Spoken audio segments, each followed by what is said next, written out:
Allahu Akbar, Allahu Akbar, Allahu Akbar, Allahu Akbar. Allahu Akbar kabira walhamdulillahi bukratan wa asila.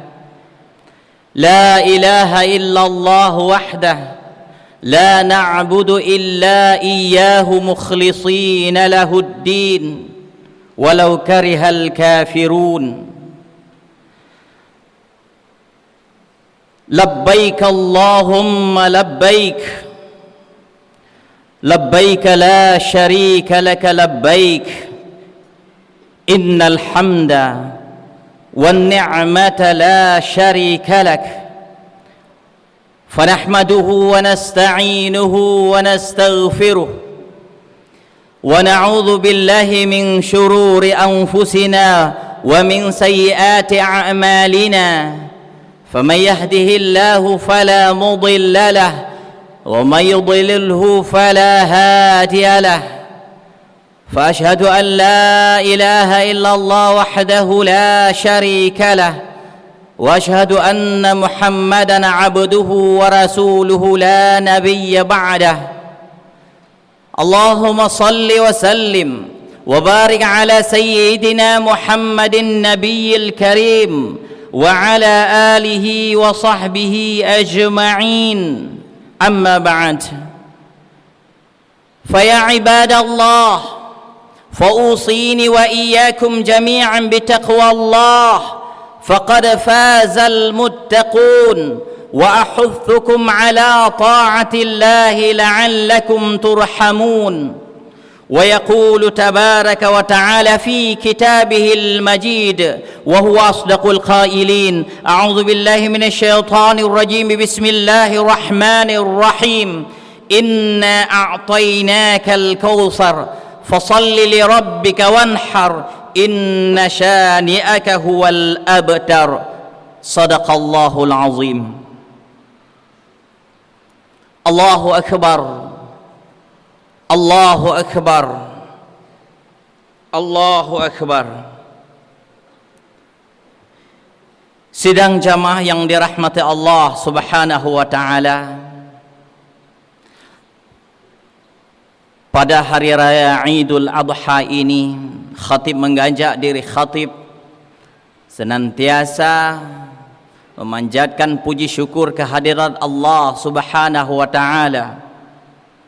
Allah Subhanahu wa ta'ala zat yang maha agung, zat yang maha besar. Allah Subhanahu wa ta'ala zat yang telah menciptakan semua makhluk-makhluk ini. Allah Subhanahu wa ta'ala yang telah jadikan Idul Fitri dan Idul Adha. Kaum jahiliyah dahulu memiliki dua hari raya, Hari Raya Mairuz dan Hari Raya Mahrajan. Orang jahiliyah hidup bersenang-senang, berpora-pora, bermabuk-mabukan, bernari-nari, berpesta pora dengan perempuan-perempuan. Digantikan oleh Allah Subhanahu wa taala sesuai dengan hadis Rasulullah sallallahu alaihi wasallam. Qala Rasulullah sallallahu alaihi wasallam, qad abdalakumullahi bihima khairan minhuma, wa huwa yaum Idul Fitri wa yaum Idul Adha. Telah kami gantikan dua hari dengan hari yang lebih baik, yaitu Idul Fitri wa Idul Adha. Mari salawat serta salam kita sampaikan kepada junjungan Nabi Allah Muhammad sallallahu alaihi wasallam. Rasulullah hantarkan kita menjadi umat-umat yang mencintai kemanusiaan, mencintai kemakmuran alam, mencintai Allah dan mencintai syariat Rasulullah sallallahu alaihi wasallam. Rasulullah yang telah mengikuti sunnahnya Nabi Ibrahim, mendakwahkan haji, mendakwahkan kurban, mendakwahkan tauhid akan keagungan Allah Subhanahu wa taala. Maka tidak heran hari ini Di penjuru dunia umat Islam bertakbir, Allahu Akbar, Allahu Akbar, Allahu Akbar. Dalam azan kita bertakbir, Allahu Akbar. Memulai salat kita bertakbir, Allahu Akbar. Hari ini Yaumun Nahar, melempar jumrah di Mina, Allahu Akbar, Bismillah, Allahu Akbar. Hari ini kita menyembelih, besok kita menyembelih, kita bertakbir Allahu Akbar, Bismillah, Allahu Akbar. Ini adalah ajaran keagungan. Tidak ada yang maha agung kecuali Allah, tidak ada yang maha besar kecuali Allah, tidak ada yang maha ma'bud, maha disembah kecuali Allah, tidak ada yang maha kita bertawakal kepadanya kecuali kita bertawakal dan berserah diri kepada Allah Subhanahu wa ta'ala. Mari kita perbanyak tasbih kita perbanyak tawakal kita kepada Allah Subhanahu wa ta'ala. Sidang jamaah yang dirahmati Allah Subhanahu wa ta'ala, ketika setiap kita memasuki Idul Adha, dimanapun umat muslim ini hidup, maka Idul Adha itu tidak terlepas dari sebuah peristiwa, yaitu peristiwa Nabiullah Ibrahim. Nabiullah Ibrahim hidup penuh dengan ujian-ujian yang maha dahsyat, di mana ujian yang ditimpakan oleh Allah kepada Nabiullah Ibrahim, sungguh umat manusia di permukaan bumi manapun tidak akan sanggup membebani daripada ujian-ujian dari Allah Subhanahu wa ta'ala. Yang pertama, Nabiullah Ibrahim dilahirkan di dalam suatu wilayah di bawah kekuasaan Raja Namrud. Nabiullah Ibrahim lahir dari keluarga yang ayahnya adalah seorang pemahat patung. Karena Raja Namrud dan keturunannya, kaumnya menyembah berhala, menyembah patung-patung, dan ayahanda daripada Nabiullah Ibrahim adalah seorang pemahat patung yang diakui keahliannya dan diakui oleh Raja Namrud.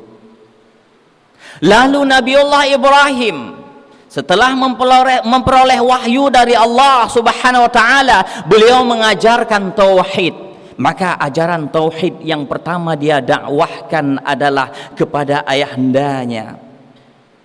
Wa idz qala Ibrahimu li abihi Azar. Dan ingat ketika Nabi Allah Ibrahim berkata kepada ayahnya Azar, atattakhidhu asnaman alihah, akankah engkau ya Allah menjadikan patung-patung yang telah engkau ciptakan ini menjadi Tuhan?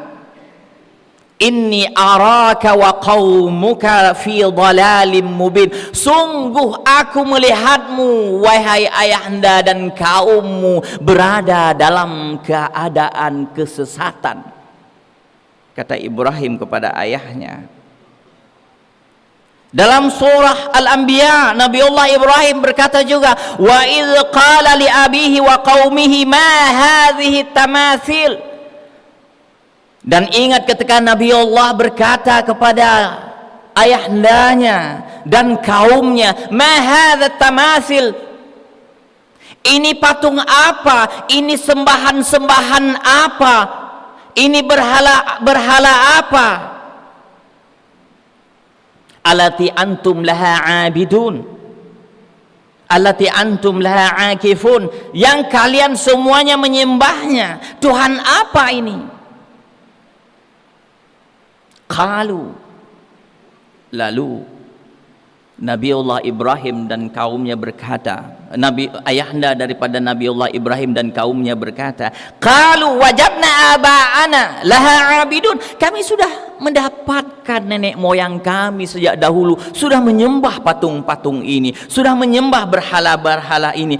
Qala laqad kuntum antum wa aba'ukum fi dhalalim mubin. Sungguh engkau wahai ayahanda dan kaummu, rajamu, tokoh-tokohmu, pemuka-pemuka kaummu itu berada dalam kesesatan wahai ayahanda.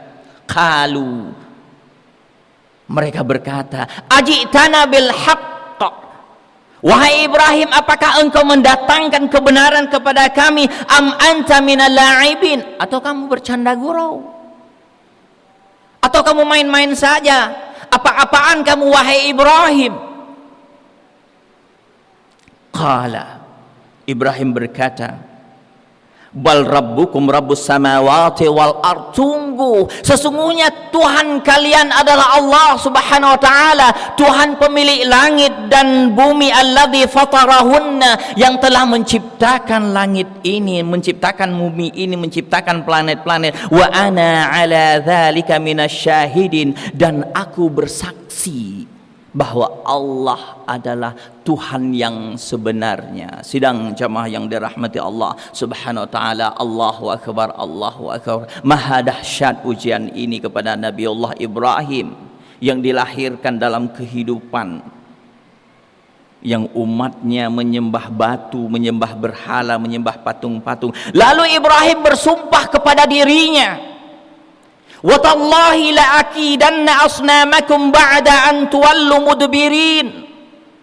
Berjanji pada dirinya, sungguh aku akan hancurkan, sungguh aku akan porak-porandakan asnamakum, patung-patung kalian ini. Setelah kalian menyembah patung-patung tersebut, sungguh aku akan hancurkan. Ini janji Nabiullah Ibrahim kepada dirinya. Faja'alahum judhadha. Apa yang dilakukan oleh Ibrahim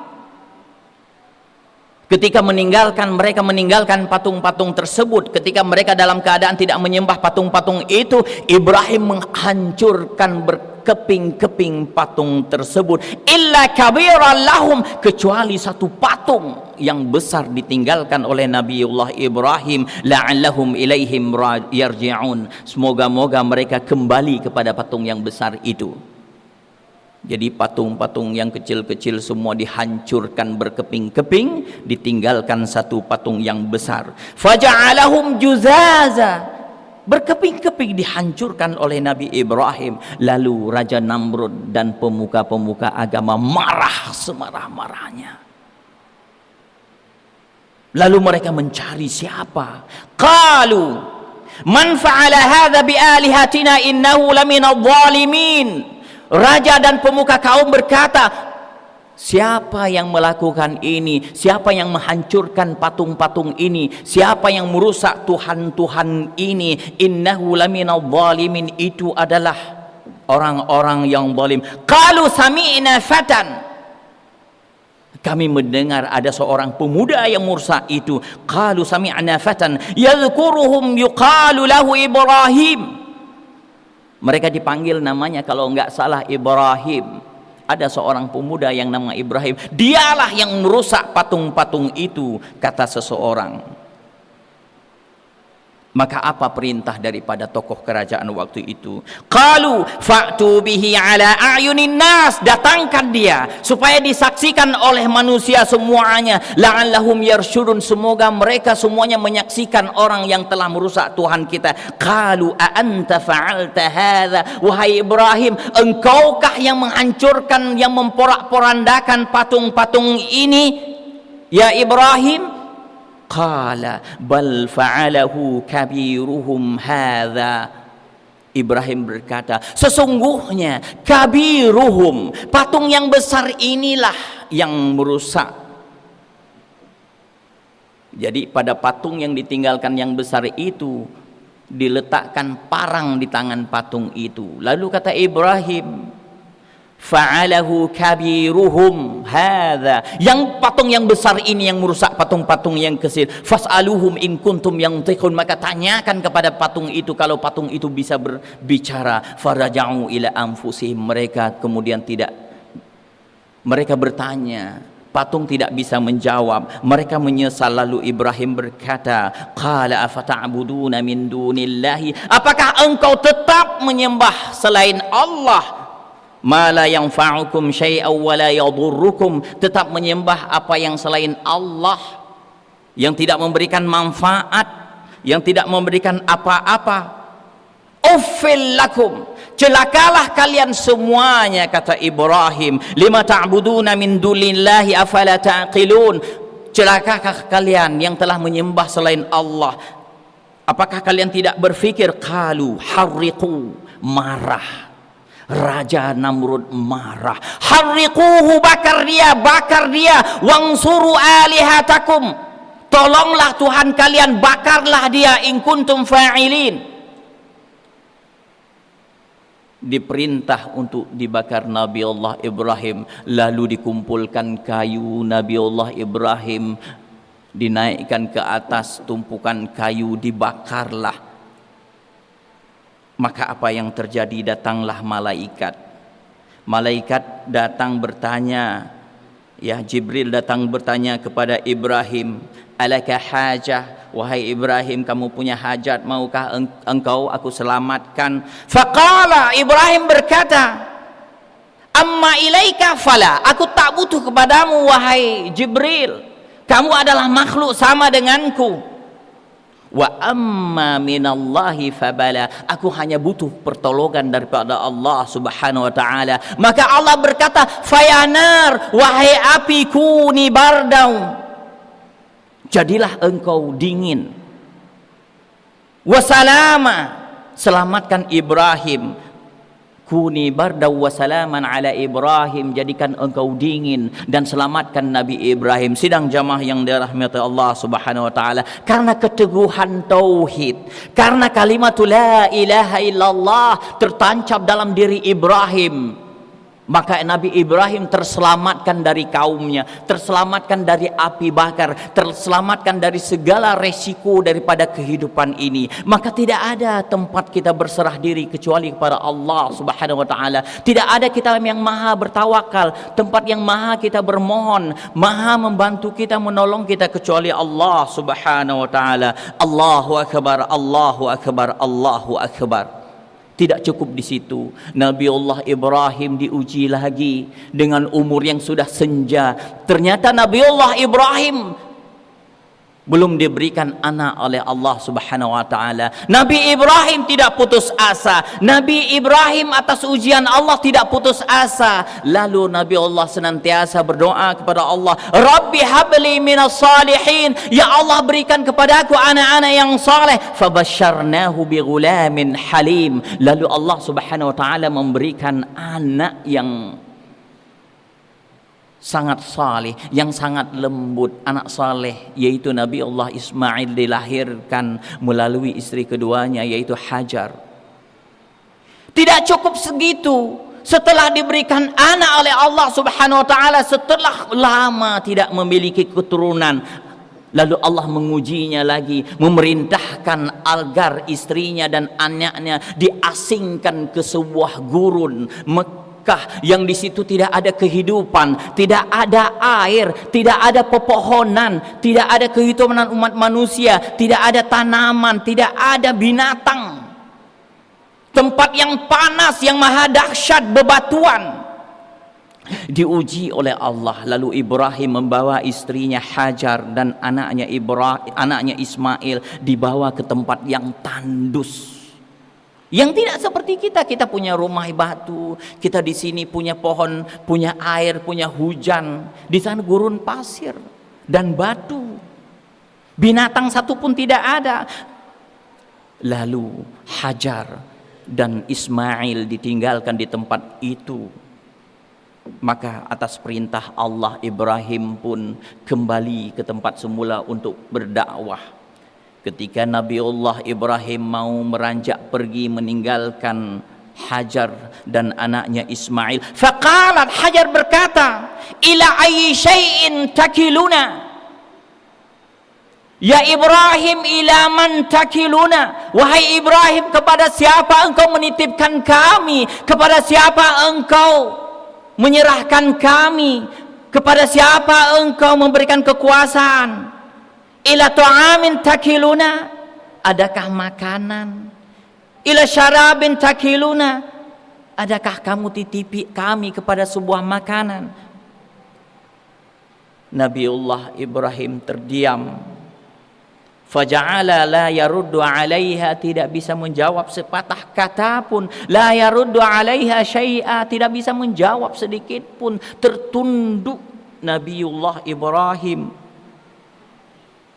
Faqalat, Hajar berkata, Allahu amaraka, apakah Allah yang memerintahmu?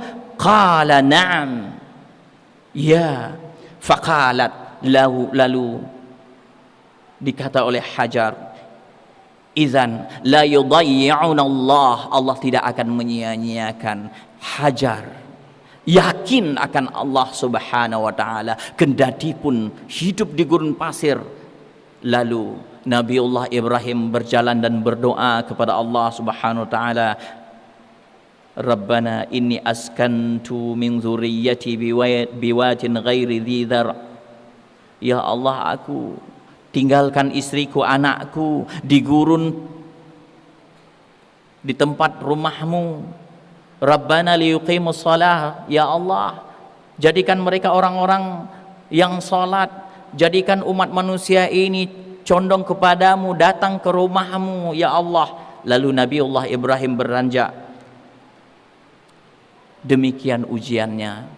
Tidak sampai di situ, Nabiullah Ibrahim diimpikan oleh Allah Subhanahu wa taala untuk menyembelih anaknya yang baru besar. Falamma bala ma'ahu sa'ya qala ya bunayya inni ara fil manami anni adbahuka.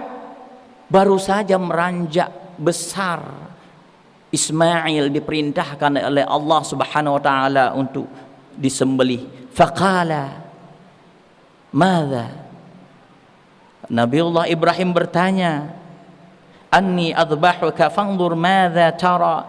Wahai Ismail, apa pendapatmu ketika aku diperintah oleh Allah untuk menyembelihmu? Qala ya abati fa'al ma tu'mar satajiduni insyaallahu minas sabirin.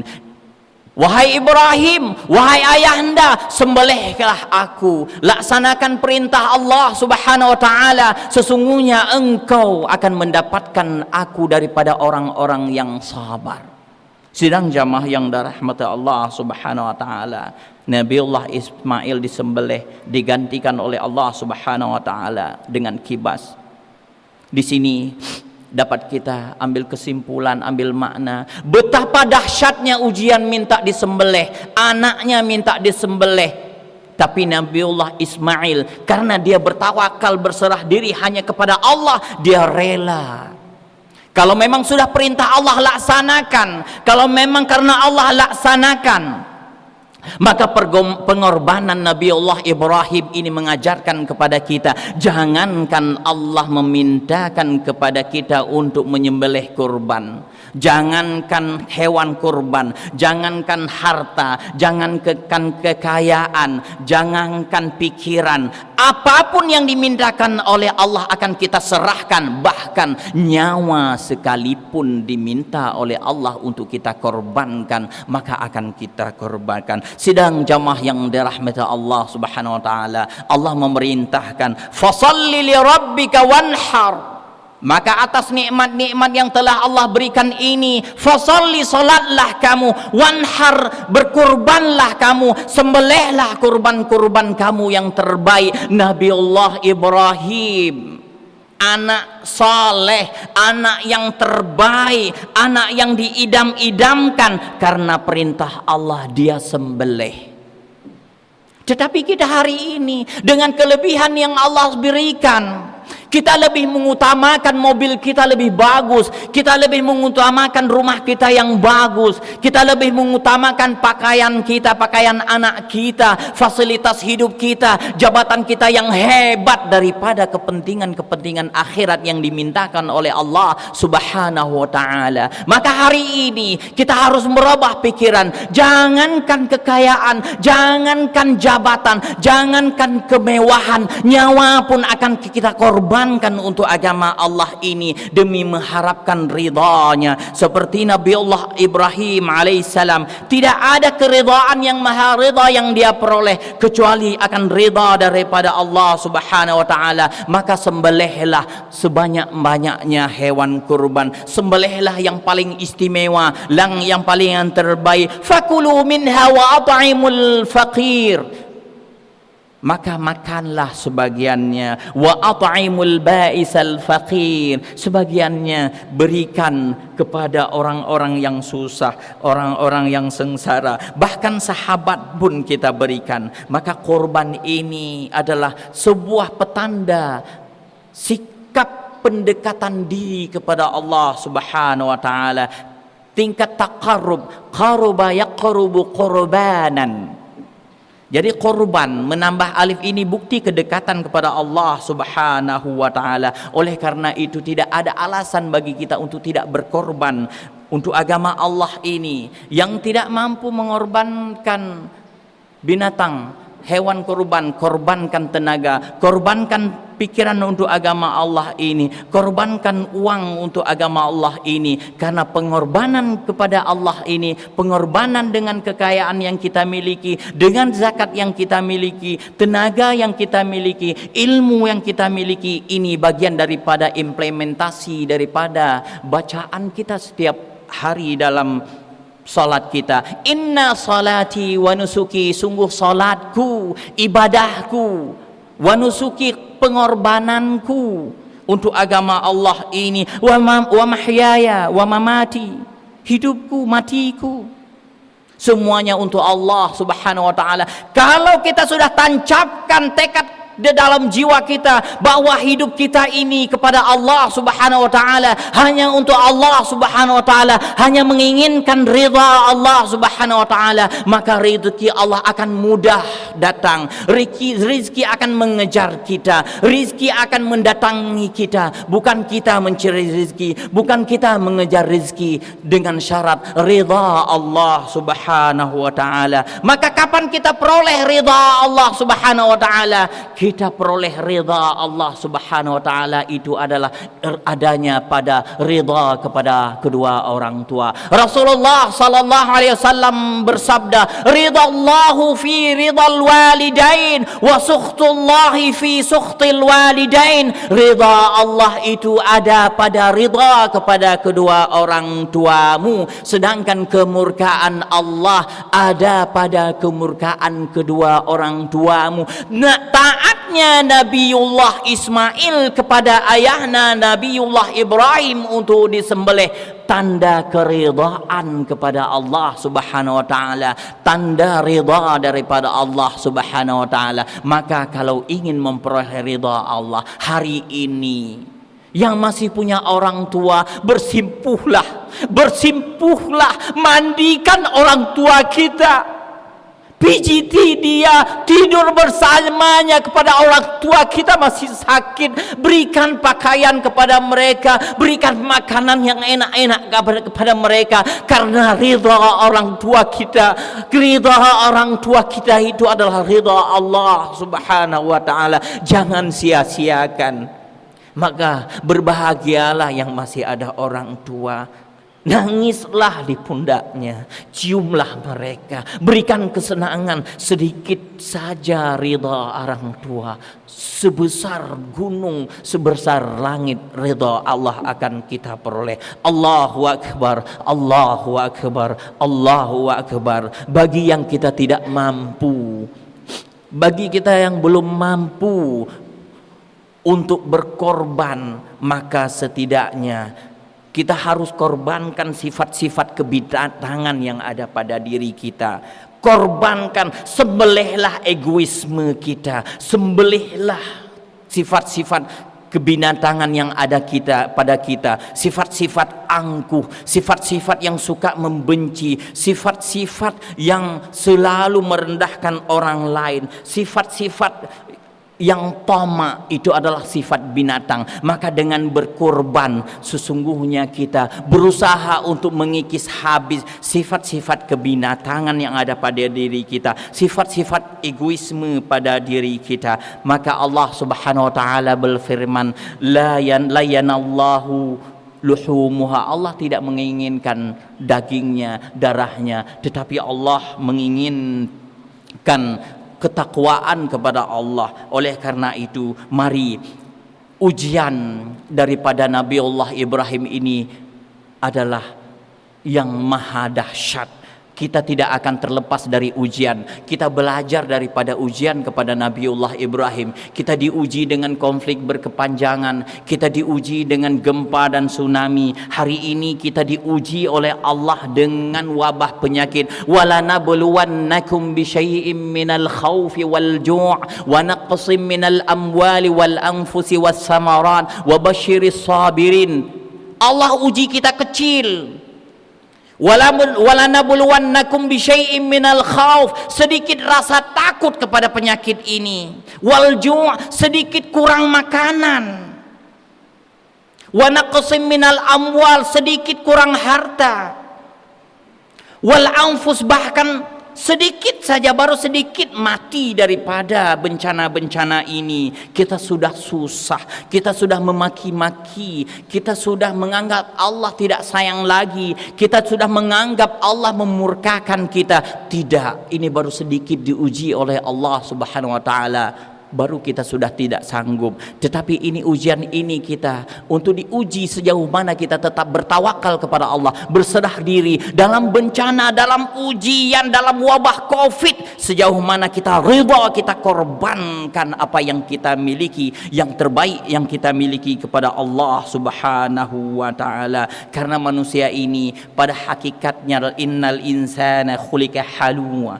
Jadi kita ini pada dasarnya kita ini hidup ini kita hidup ini adalah kita jazua, kita ingin egois kita terhadap yang kita miliki ini. Tetapi untuk Allah kita fakir, kita tidak mau kita untuk Allah memberi, maka kita harus berubah pola hidup kita. Sidang jamaah yang dirahmati Allah Subhanahu wa taala, mari kita berdoa agar jamaah haji, walaupun sedikit yang diizinkan berjamaah haji hanya masyarakat Saudi Arabia, Allah berikan kemudahan kepada mereka, Allah berikan kemudahan kepada kita bisa berhaji di tahun yang akan datang. Bagi yang masih muda, bagi yang sudah punya rezeki, segera mendaftarkan haji. Bertawakal, berserah diri kepada Allah. Jangan khawatir, jangan menunggu, karena sifat menunggu itu adalah akan membosankan dan akan menyulitkan, bahkan akan menurunkan niat untuk berhaji itu. Oleh karena itu, segera mendaftarkan haji, karena hakikat keridhaan Allah atas apa yang kita miliki adalah sejauh mana kita bisa memanfaatkan daripada apa yang anugerah Allah ini adalah untuk beribadah kepadanya dengan haji, dengan berkurban, dengan zakat, dengan membangun rumah Allah, membangun balai-balai pengajian, berinfak, bersedekah kepada dayah. Semoga khutbah khatib ini memberikan manfaat kepada khatib sendiri dan kepada jamaah sekalian. Fabarakallahu li wa lakum fil Qur'anil azim wa nafa'